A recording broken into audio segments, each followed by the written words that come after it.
After a stellar season at Florida State, Marco Dingus became eligible for the 2024 MLB draft. I was a designated hitter all last year, so I didn't get the catch.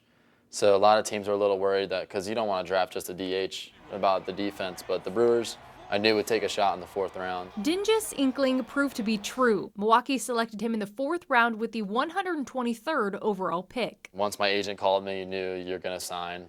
And so he gave me the call. We got to watch the name get picked, and it was a dream come true. But Dingus' dream of playing professional baseball almost didn't come true.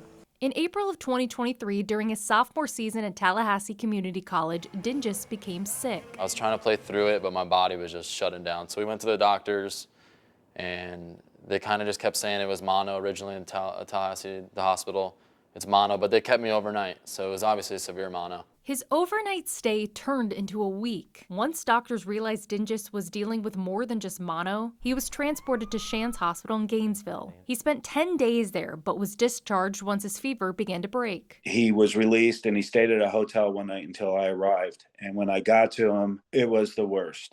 His fever was 104 degrees. He was completely dehydrated, and he was losing his sight. We walked in the emergency room. They took his blood pressure. Immediately pulled me to the back of the rooms, and I had 20 doctors working on me, because I guess my blood levels and all that and my heart rate was he's about to die. Mark Dingus couldn't watch his son go through this anymore. Nothing was getting better, so my dad actually came in, he said something, and they moved me down to the children's hospital. They did another bone marrow, and that's when they found out what's called HLH disease. HLH, or hemophagocytic lymphohistiocytosis, is a rare life-threatening condition where the body's immune system attacks its own cells and tissues. Even while battling this fatal disease, baseball was all Marco could think about. I'm praying that I have a son still.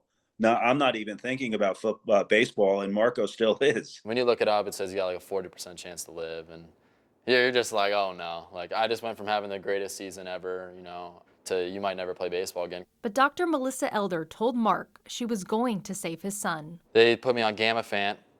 For about 2 weeks, I started to feel better, and the numbers were getting better. After 43 days spent at 2 different hospitals, Marco Dingus was released, this time for good. Without Gamifant, I would probably not have survived, honestly. I can't thank the nurses, the doctors, the staff every morning coming in, checking on him. It's a miracle. From fighting for his life to now fighting his way up to the majors, Dingus has shown that he can handle any curveball life throws at him. I already dealt with the most adversity possible, so, a pitcher that's well known on the mound or has really good stuff isn't really as fearful as, what I had to go through. So kind of just knowing that,